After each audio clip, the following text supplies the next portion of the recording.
C'est l'antithèse absolue du bolchevisme. Et c'est pour ça que, entre Marx et Lénine, il y a eu toute une série de petits groupes ou de courants relativement importants, comme par exemple Rosa Luxembourg, qui dénonçaient le bolchevisme et qui se battaient sur une ligne radicale. Par exemple, les luttes de libération nationale. Rosa Luxembourg s'opposait radicalement à Lénine sur les luttes de libération nationale, parce que les luttes de libération nationale, c'est une imposture. Ce qui se passe à Gaza et en Cisjordanie, c'est abominable. Mais le jour où les Palestiniens auront un État, avec des vrais flics palestiniens, avec des vraies matraques palestiniennes, avec une vraie oppression palestinienne, qu'est-ce que ça changera ? Le sujet essentiel de ce qui se passe de par le monde, c'est pas de donner aux gens qui n'ont pas d'État un appareil de coercition, c'est de faire péter tous les appareils de coercition du monde. Donc en Palestine comme ailleurs, à bas tous les États, à bas l'argent et vive l'émancipation humaine. Ouais. Beau projet, beau projet. Je vais essayer de prendre un peu les... Parce que depuis tout à l'heure, j'attends de voir. Voilà. J'ai des questions. Alors, j'ai une question de Daoud Nas qui me dit « En 1848, Karl Marx écrivit le manifeste communiste sous la direction de la franc-maçonnerie pendant que le professeur Karl Ritter de l'université de Francfort écrivait l'antithèse de l'ouvrage de Marx sous la direction d'autres membres de la franc-maçonnerie. L'idée des francs-maçons était d'utiliser les différences entre ces deux idéologies pour leur permettre de diviser un nombre de plus en plus grand de la race humaine en camps adversaires et de les amener à s'entretuer. » C'est vrai qu'on a souvent... parce que là, moi, quand je vous écoute, je me dis, finalement...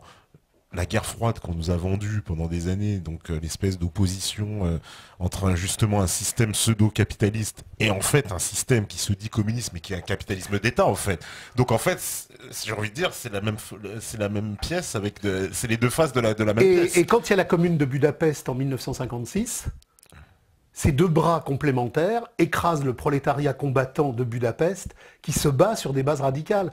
Parce qu'on a voulu nous faire croire que la commune de Budapest, c'était des nationalistes hongrois qui voulaient s'émanciper. Mais il faut lire les textes. Les textes du Grand Conseil ouvrier de Budapest, on les a. Les ouvriers du Conseil ouvrier de Budapest en 1956 ont écrit leur expérience historique. Ils veulent absolument pas du capitalisme d'État, ils veulent absolument pas du capitalisme privé, ils veulent construire une émancipation humaine contre tous les systèmes. Donc c'est pour ça qu'au moment de la crise de Suez, le bloc soviétique capitaliste d'État et le bloc américain ont écrasé la commune de Budapest parce qu'elle faisait peur à tout le monde. Alors le problème de la franc-maçonnerie, alors là, on a toute une série de textes apocryphes qui circulent, mais qui n'ont pas de source. Le manifeste communiste a été écrit à travers des groupes ouvriers qui, dans la première internationale, rendaient compte d'une expérience historique de lutte de classe. Et c'est à rebours de la franc-maçonnerie. Marx, dans ses textes, dit que la franc-maçonnerie est l'avant-garde du capital. Marx a toujours été contre la franc-maçonnerie, qui est l'avant-garde du capital. C'est pareil, on nous dit qu'il y a des textes entre Marx et Rothschild, etc. Mais tout ça, c'est des apocryphes. C'est des trucs qui ont circulé dans des revues où il n'y a aucune source, puis qui sont repris à droite à gauche. Il faut lire les textes de Marx, qui est une critique radicale de la franc-maçonnerie, parce que la franc-maçonnerie, c'est le capital. Marx, Marx, dans la question juive, explique très bien Vatican II. Alors, il ne cite pas Vatican II, parce qu'il explique très bien comment le judaïsme, dans le cadre de la domination réelle du capital, va revenir à travers les phénomènes bancaires internationaux, et comment progressivement, il mettra l'Église à bas, non pas frontalement de l'extérieur, mais en l'infiltrant par ce mouvement d'aliénation généralisée du totémisme, du monothéisme de l'argent. Donc, Marx est aux antipodes de tous les francs-maçons, de tous les cercles Illuminati, de tous ces trucs-là. Alors le problème, c'est que bon, il faut se documenter. Il faut se documenter. Bon, ben voilà, en tout cas, ça va remettre certainement des pendules à l'heure ce soir. Voilà. On me dit, oui, Marx est un bourgeois. C'est pas un bourgeois à tendance satanique qui a produit une idéologie responsable des millions de morts qui permet d'avoir le golem merveilleux au capitalisme d'asseoir sa domination. Ça, c'est du... J'ai un lecteur qui m'a écrit, qui m'a dit, Marx vivait comme un bourgeois. Marx vivait à Londres, dans une misère noire. Il paraît qu'il était très pauvre à Londres. Marx passait sa vie au British Museum, parce qu'il n'avait pas de quoi s'acheter des... Ses trois premiers enfants sont morts de faim et de froid. Il vivait dans une soupente glacée où il ne mangeait que des pommes de terre, et où il ne pouvait même pas chauffer. Marx a commencé à vivre quand Engels, dont le père avait une filature à Manchester, a pu commencer à lui envoyer des mandats, et surtout à la mort du père d'Engels, où il a pu quasiment lui verser une rente. Mais c'est ça, c'est les 10 dernières années de sa vie. Il a vécu pendant 40 ans comme un clochard. Donc ceux qui disent qu'il avait mis ses enfants dans une école privée... Mais ils étaient dans une misère noire. Ses 3 premiers enfants sont morts de faim et de froid.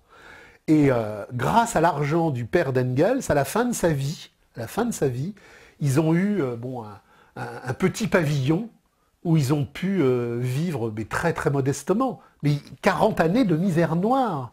40 années de misère noire. Quant au satanisme, c'est d'un débilisme absolu. Marx critique le satanisme radical de la marchandise. Qu'est-ce que le satanisme aujourd'hui? Alors, la pédophilie, la terreur, mais c'est la marchandise. L'impuissance sadique des réseaux pédophiles, c'est l'impuissance de la marchandise. Les types dont vous me parliez tout à l'heure, qui sont dans les cénacles de la classe capitaliste mondiale, grands avocats, grands magistrats, etc.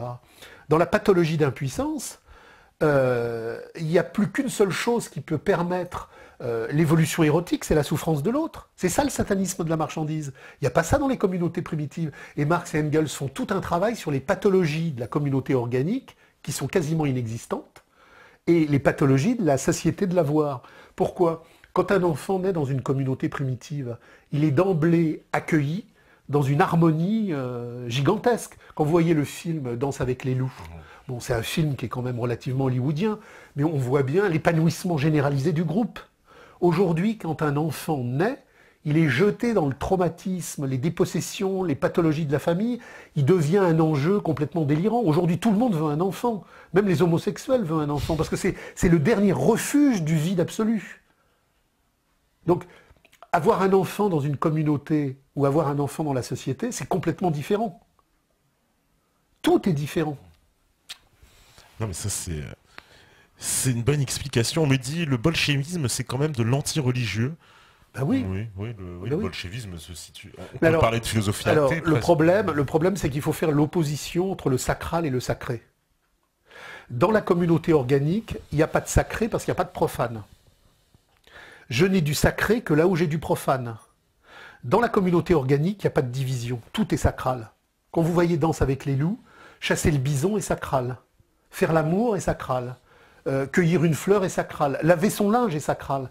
Tout est une participation communautaire et communielle au divin de la vie. Il n'y a pas de Dieu, il y a du divin. Et il n'y a pas de sacré, il n'y a que du sacral. Par contre, pour arriver à la profanation absolue de la marchandise contemporaine, on ne pouvait pas passer du jour au lendemain de la communauté organique où tout est sacral à cette horreur marchande. Il a donc fallu une longue étape de transition où cohabitaient le sacré et le profane, et où le profane ne cessait de manger le sacré, pour le réduire, jusqu'à la portion congrue de la contemporanéité qui fait qu'aujourd'hui, on est dans la religion de la marchandise, dans la religion satanique de la marchandise, et il n'y a plus du tout de sacral. Mais le sacré est une imposture, parce que le sacré gère les décombres du sacral pour les faire disparaître.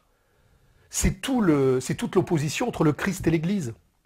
Le Christ n'a pas fondé d'Église. Le Christ a fondé une ecclésia, c'est-à-dire une assemblée communautaire d'amour de l'être.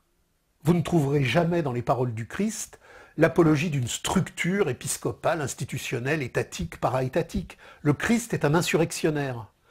À la décadence de l'Empire romain, les cultes polythéistes sont moribonds, et l'empire étatique romain doit unifier sa structure aliénatoire. Et il va se servir du christianisme pour unifier ça dans une religion. Mais la religion, c'est la déchéance de la parole du Christ. Et aujourd'hui, si tout le monde tape sur le christianisme et sur le catholicisme, c'est pas le catholicisme qui est la cible.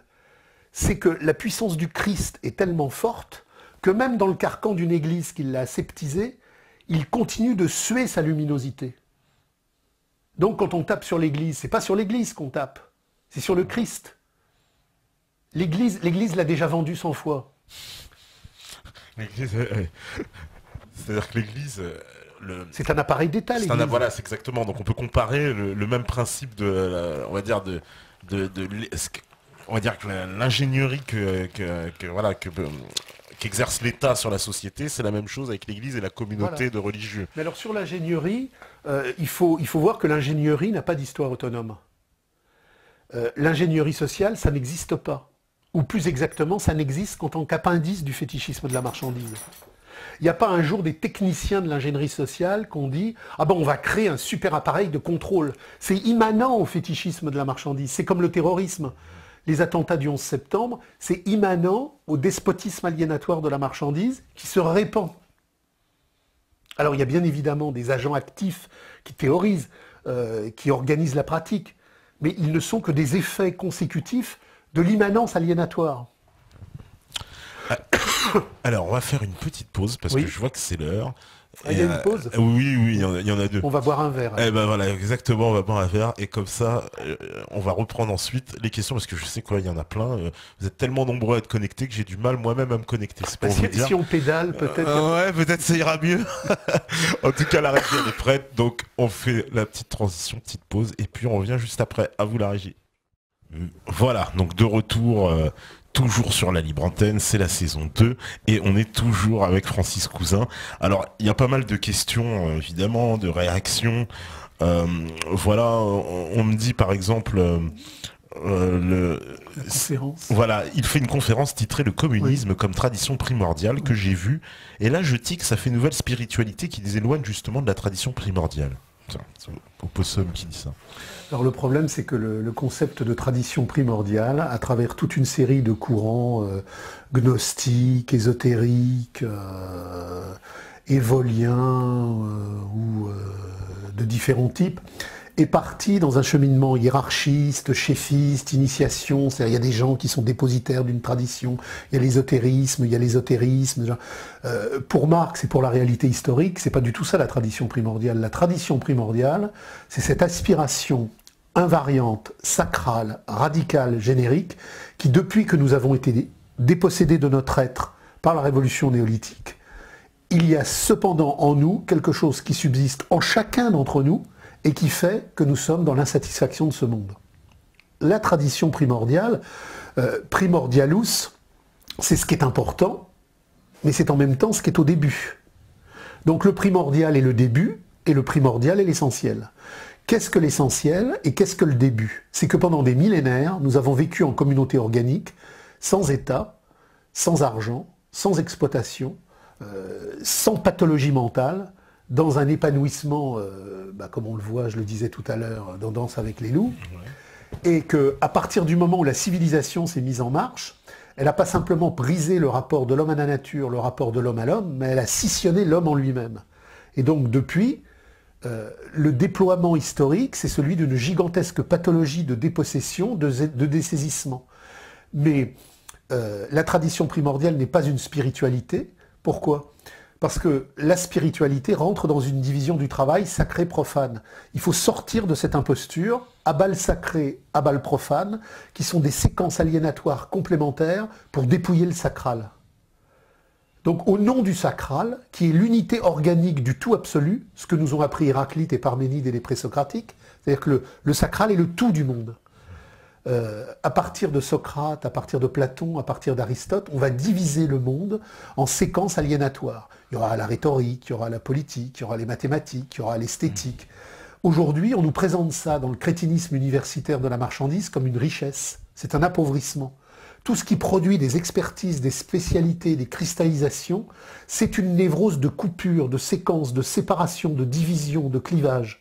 Ce que nous ont appris Héraclite et Parménide, ce qu'a repris Hegel et ce qu'a repris Marx, c'est cette idée essentielle que la tradition primordiale nous a légué le tout générique du monde dans son insécabilité. Et nous émanciper, c'est retrouver l'insécabilité. Donc, bon, voilà, tradition primordiale, alors. On nous dit aussi, ça c'est... Alors, je vais résumer un peu la question. On me dit, voilà, à savoir que dans les sociétés organiques, il y a un rapport de force après qui va s'exercer avec les civilisations, sauf que les civilisations vont produire des soldats d'élite et pas les sociétés organiques. Et c'est pour ça qu'il dit, regardez comment, on me dit par exemple l'exemple des Indiens d'Amérique qui se sont fait balayer évidemment par les sociétés européennes organisées en État, alors que les Indiens d'Amérique n'étaient pas organisés en État. Les Indiens d'Amérique, ça n'existe pas. Parce que les Indiens d'Amérique, c'est un concept pluriel, parce qu'il y a des chasseurs, il y a des cueilleurs, il y a des agriculteurs, il y a des sociétés militaires despotiques comme les Incas, comme les Mayas, il n'y a aucun rapport entre un Sioux et un Maya. Ouais. Donc, il y a des communautés, il n'y a pas de société organique, il y a des communautés organiques. La société présuppose l'explosion de l'organicité. Donc, la communauté organique est une communauté immanente où le tout se communique à lui-même, sans séparation, sans médiation, dans une société anti-étatique et anti-argent, comme les Sioux, comme les Cheyennes. Le film de Mel Gibson, Apocalypto, montre très bien que dans le cadre d'une division géographique de société indienne, on a l'empire oppressif et on a la communauté de la forêt. Ces deux groupes sont sans aucune communauté de relations possible, si ce n'est que l'un peut être le prédateur de l'autre. Mais entre la communauté de chasseurs-cueilleurs de la forêt, qui ignore les pouvoirs, les divisions, les aliénations, et la société des sacrifices humains de l'empire étatique des grandes constructions, il y a un abîme absolu.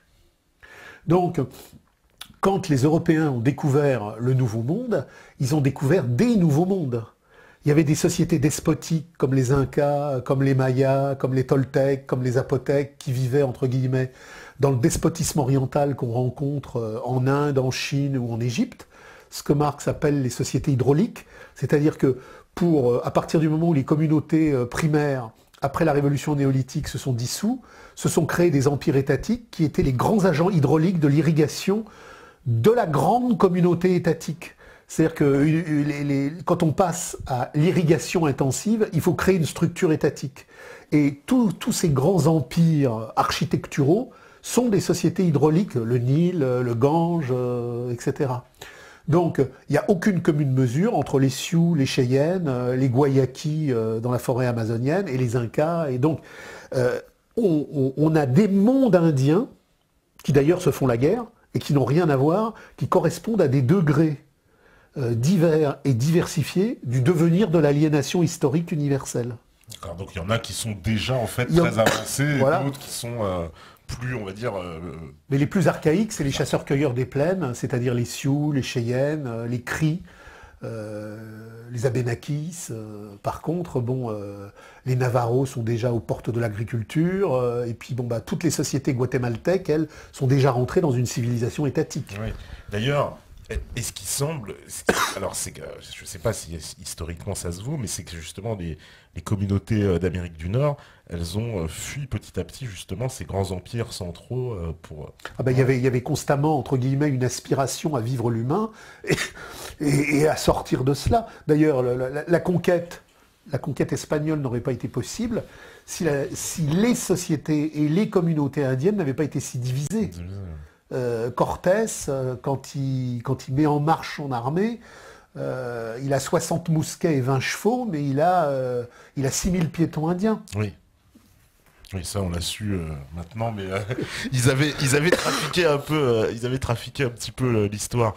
Et justement, alors ces communautés, elles sont proches quelque part, un peu j'ai envie de dire aussi de ce qui s'est passé en Europe, puisque on a vu là pour le coup les communautés d'Amérique du Nord qui se sont révoltées. On se souvient de la révolte de Wounded Knee, ça c'était dans les années 70, et c'est un peu ce principe-là, un peu, ça me fait penser un peu. Ouais, mais là c'était la fin, parce que comme il n'y a pas de substrat massif et comme il n'y a pas d'esprit insurrectionnaire étendu, l'Indien est condamné à finir alcoolique dans une réserve, à regarder la télé, à manger du pop-corn. C'est le drame quelque part de ces communautés indiennes, ça a été le départ des Français. Ouais. Parce que les Français, qui étaient donc catholiques, dans un rapport, le catholicisme quelque part est un polythéisme maintenu. Il y a un rapport à la nature, au sexe, à la joie, à la danse. Il y avait beaucoup de mariages mixtes entre les Normands, les Poitevins, les Bretons qui arrivaient au Québec et dans la Nouvelle-France. La colonisation anglaise et encore plus américaine, qui était donc d'un esprit judéo-calviniste, était exterminatrice. L'Indien, c'était de la merde ou du diable. Donc il fallait lui piquer la terre et le flinguer. Aujourd'hui, si vous allez au Québec, quasiment toutes les tribus indiennes parlent le français et sont mélangées. Vous avez Jérôme Belleville, vous avez Jacques Bonvoisin, ils ont des noms français et ça résulte d'un métissage qui a eu lieu au XVIe, au XVIIe siècle. Tous ces paysans français qui débarquaient là-bas et qui n'avaient pas de femmes allaient vivre en Huronie avec les Mohawks, avec les Abénakis, et ils faisaient des enfants. Donc quand la France a perdu dans les plaines d'Abraham son conflit contre l'Angleterre, ça a été un drame pour les Indiens, parce que les Indiens ont compris qu'on les laissait, entre guillemets, seuls avec l'exterminateur. Oui, d'ailleurs, beaucoup d'Indiens pensent que les Français ne cherchaient pas à voler les terres. Non, alors, pas simplement parce qu'ils avaient une vision, grâce au christianisme catholique, qui était beaucoup plus respectueuse, mais aussi parce qu'il y avait une pression démographique. C'est-à-dire qu'il y avait 60 000 Français quand il y avait déjà 1 million d'Anglais. Ouais. Donc... Ah oui, oui, le rapport était vraiment voilà. en notre faveur, on peut dire ça, c'est évident. Alors, j'essaie de... Malheureusement, ce soir, le chat avec tout... Vous êtes tellement nombreux que c'est très compliqué de vous avoir. Voilà. Alors, qu'est-ce que vous me dites? Voilà. D'après vous, quelles sont les raisons qui ont poussé à la naissance du capitalisme et le fait qu'il s'est imposé, qu'il a perduré? Pourquoi cette révolution du néolithique? On a expliqué, c'est que c'est la production qui augmente et alors la révolution néolithique, est inévitable, comme tout ce que l'histoire a posé, parce que Hegel et Marx nous ont appris qu'il y avait un déterminisme implacable. Il n'y a pas de hasard dans l'histoire. Les gens qui parlent de hasard sont des gens qui n'ont pas saisi la nécessité. Les hommes ne font l'histoire qu'en tant qu'ils expriment les matrices globales de l'histoire en mouvement. À partir du moment où la révolution néolithique met en marche des stocks agraires, il est inévitable que va se mettre en marche le troc. Le troc, c'est un pré-échange. Le troc, en tant que pré-échange, va commencer entre communautés. Mais la révolution néolithique, développement relativement et progressivement de plus intensif des cultures, va produire des surplus croissants.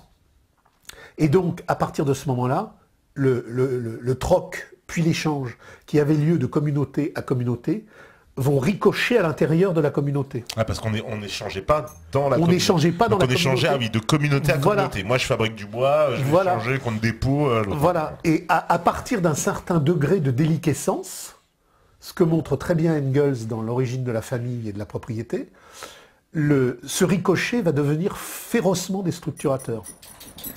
Et c'est lui qui casse le génos communis. C'est-à-dire le génos communis grec qui est explosé par les réformes de Solon et de Clisthène et qui va créer le démos aliénatoire de la marchandise, l'oikia prolétarienne et la police de la domestication. Il vient dans une Grèce qui a assumé les effets de la révolution néolithique d'une manière relativement considérable et qui développe un commerce dévastateur. Et donc, dans un premier temps, entre groupes externes, et dans un second temps, au sein du groupe interne. Et à partir du moment où là, le groupe interne est attaqué par le troc et l'échange, il est condamné à la mort. Alors après, il y a des rythmes différents, il y a des temps, il y a des cycles, il y a des durées longues, il y a des durées rapides, il y a des spécificités en fonction des seuils contradictoires que l'on rencontre dans l'espace de chaque matrice historique. Mais tout est joué. Parce qu'en fait, oui, l'État est obligé de faire son apparition pour faire un rôle de redistribution entre tous ces échanges. Et c'est pour ça que le communisme n'est possible qu'universellement. C'est-à-dire que si on recommençait des communautés qui se mettaient à produire, et puis à troquer, puis à échanger, on recommencerait la même histoire satanique de la marchandise. C'est pour ça que le substrat essentiel de l'émancipation humaine, par l'abolition de l'argent, c'est l'abolition de l'échange. Dans une communauté humaine universelle, il n'y a pas d'échange. Il y a une centralisation fédéraliste des besoins, des productions, et à partir de là, il y a une diffusion des productions en fonction des besoins. Mais il n'y a pas d'échange. D'accord, donc ça voudrait dire quoi? Il faudrait produire, par exemple. Est-ce que, je sais pas, le système français avec le service public, ça se rapproche quand même de ça, donner un service public? Mais non, parce que le service public, c'est une mécanique de l'appareil étatique de l'aliénation marchande. Le service public, il a lieu dans un champ économique. C'est-à-dire que dans la communauté communiste, comme on les a vécues, en Ukraine, en Espagne en 1937, l'abolition de l'argent et de l'État fait que immédiatement, il y a la mise en marche de l'homme immédiat face à l'homme immédiat en fonction de ses besoins immédiats, sans médiation politique, économique, institutionnelle. Donc, il se met en marche des coopératives communistes où les gens décident de leur production, de leur distribution, Mais rien n'est thésaurisable, rien n'est stockable, tout se fait dans l'immédiateté du rapport de cette immédiateté consommatoire, mais sur une base humaine antisolvable. À partir du moment où il y a une solvabilité même aidée, le problème essentiel, c'est le débat Proudhon-Marx. Proudhon veut équilibrer les contradictions de la marchandise. Il y a un bon côté dans l'économie, il y a un mauvais côté dans l'économie. Il y a un bon côté dans la politique, il y a un mauvais côté dans les... Et avec le crédit mutuel, avec le mutualisme, on va créer une société coopérative généralisée qui va amender la marchandise et améliorer le fétichisme de la misère. Et Marx, et non. On n'améliore pas cette merde. Il dit toute l'économie politique débouche sur la merde de l'exploitation. On n'aménage pas ça, on le détruit. Donc il y a un débat de fond au sein de la Première Internationale entre ceux qui veulent une économie nouvelle, une politique nouvelle, une banque nouvelle, une production nouvelle, et puis ceux qui disent on veut la communauté du vrai vivant. Mais la communauté du vrai vivre n'est pas un désir délirant et prestidigitionniste. Il est inscrit dans notre histoire puisqu'il remonte à cette communauté organique qui a existé pendant des millénaires. Parce que si je montrais à vos auditeurs une carte de notre histoire humaine entre le temps des communautés organiques et le temps des civilisations du despotisme étatique, le despotisme étatique, depuis le néolithique, c'est ça.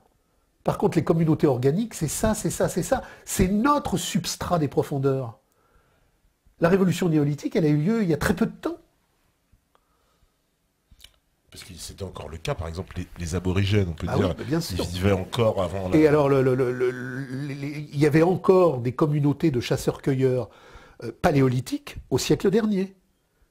Il y avait encore en Papouasie-Nouvelle-Guinée, il y avait encore, il y a quelques années, des groupes d'émergence humaine, sans médecine, sans spécialité, parce que chaque membre de la tribu connaissait 3000 plantes et ses applications pour la santé humaine.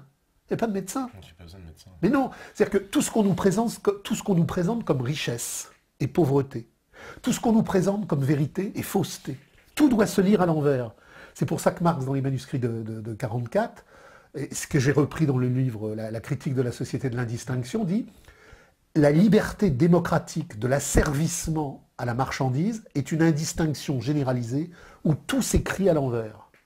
Le beau devient laid, le juste devient injuste, tout se lit à l'envers. » Lui me dit, c'est vrai comment la communauté... elle va être, imaginons qu'une communauté encore aujourd'hui, de nos jours, qui veut vivre comme ça. Toute l'histoire est faite d'États qui disparaissent sous le coup d'autres États.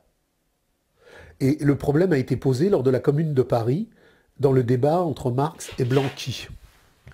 Entre Marx et Blanqui, il y a eu un débat, parce que Blanqui représentait un vieux mouvement ouvrier à tentation militariste, putschiste, etc.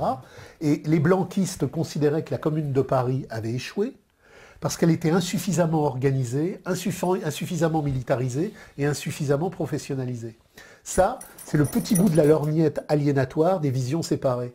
Ce que Marx a montré, c'est que la Commune n'a pas échoué pour des raisons militaires, elle a échoué pour des raisons sociales, parce que nous étions dans un temps de domination formelle, où le capital était en plein essor, et on ne peut pas foutre en l'air l'État et le capital quand il est en plein essor. Ouais, d'accord. C'est-à-dire qu'on ne peut abattre l'État. C'est pareil, la révolution en pays de Valence et d'Aragon avec les communautés communistes de Barcelone. Oui. Bien évidemment que ce sont les républicains, les antifascistes qui les ont massacrés. Mais il ne faut pas s'arrêter à cet horizon étroit. C'était aussi parce que la période historique ne pouvait pas permettre une extension. Quand les communards, en 1871, ont voulu effectivement étendre leur mouvement vers Lyon et vers Marseille, ça n'a pas pu se faire. Parce que les conditions historiques d'alors faisaient que la décomposition parisienne était très spécifique et que l'État mis en marche par tiers s'était déjà recomposé dans la province. Donc, même si les communards avaient été 10 fois plus organisés, avec 20 fois plus de fusils, 30 fois plus de canons, ils auraient perdu. Et la logique de l'histoire, elle est universelle.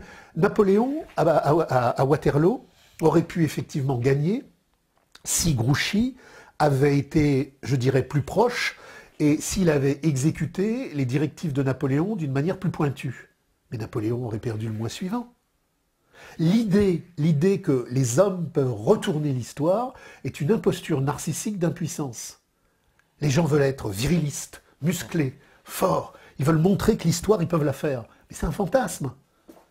L'homme ne fait l'histoire qu'à partir du moment où l'histoire décide de se faire en utilisant les passions des hommes, à ce moment-là, dans cette direction et dans cette configuration-là. Donc, aujourd'hui, tout combat politique, tout combat économique qui a pour objectif un nouveau type d'État, un nouveau type de banque, un nouveau type d'économie, est déjà intégré dans le dispositif aliénatoire des recompositions du capital. Donc en fait, toutes les oppositions... Donc il n'y a pas d'opposition. C'est des fausses oppositions. Alors ce n'est pas des fausses oppositions, ce sont les formes multiformes de la forme marchandise. Je peux vouloir une marchandise patriote, je peux vouloir une marchandise cosmopolite, je peux vouloir une marchandise raciste, je peux vouloir une marchandise écuménique, je peux vouloir 500 formes de marchandises. Sauf que l'émancipation humaine dit « ah bah la marchandise » et elle se fout de ces 1000 formes de marchandises parce qu'elle n'en veut pas. Donc moi je me bats à mon petit niveau en transmettant les textes fondamentaux de Marx qui prennent enfin leur acuité, parce que c'est aujourd'hui que Marx est le plus actuel. Marx a écrit au XIXe siècle la nécrologie du capital pour le XXIe siècle. Marx a tout prévu, il a prévu l'informatique, il a prévu le terrorisme, il a prévu les recompositions impérialistes de l'Amérique. Alors, il ne donne pas les mêmes noms que nous donnons aujourd'hui, mais il n'y a rien de nouveau sous le soleil. Tout a été dit. C'est pour ça que je dis, il n'y a plus rien à écrire aujourd'hui. Je veux dire, quelqu'un qui lit l'intégralité des œuvres de Marx et des groupes radicaux qui ont produit cette trajectoire historique, il a tout compris. Les deux bouquins que j'ai faits, Critique de la société de l'indistinction et Lettres contre l'avoir, qui sont la reprise de conférences ou de textes, n'apportent rien. C'est simplement des synthèses de transmission plus aisées de la complexité de Marx. Mais il faut comprendre une fois pour toutes que hors des chemins, des flagorneurs, des illusionnistes et des faux créateurs, tout a été dit. Et contre la masturbation onaniste du vide éditorial, il n'y a plus rien à écrire, il n'y a plus qu'à transmettre ces textes fondamentaux, qui sont d'ailleurs totalement inconnus. Totalement inconnus, oui. Qui sont totalement inconnus. Parce que les textes de Marx sur la crise, sur le terrorisme, sur la question juive, sur la crise financière, sur le développement aliénatoire, sur tout, les textes de Marx sont le tout du monde parce qu'il les a écrits au moment de la grande fracture de la modernité où tout apparaissait enfin. Et donc après, d'ailleurs, c'est dans cette modernité, la Révolution française a joué un énorme rôle en Europe. Alors, elle a joué un énorme rôle, mais non pas en tant que c'était une révolution de l'émancipation, mais autant où c'était une révolution de l'aliénation. C'est-à-dire que la révolution de 1789 est une révolution capitaliste qui doit mettre les pendules à l'heure de la modernité industrielle en devenir pour que l'éclosion du fétichisme de la marchandise parvienne à son objectif. Marx dit le commencement de la révolution capitaliste, c'est la révolution agraire. La révolution agraire permet l'émergence industrielle d'un capitalisme moderne. La France d'Ancien Régime, contrairement à l'Angleterre, était une France où toute une série de substrats étaient encore conservés par rapport à l'Angleterre sur l'avant. Il y avait encore une France paysanne, il y avait des corporations, il y avait les communaux, il y avait toute une série d'obstacles qu'il fallait briser militairement. Donc la Révolution française a été l'acte militaire par lequel le capital a brisé son antériorité pour permettre justement l'éclosion du despotisme de la marchandise.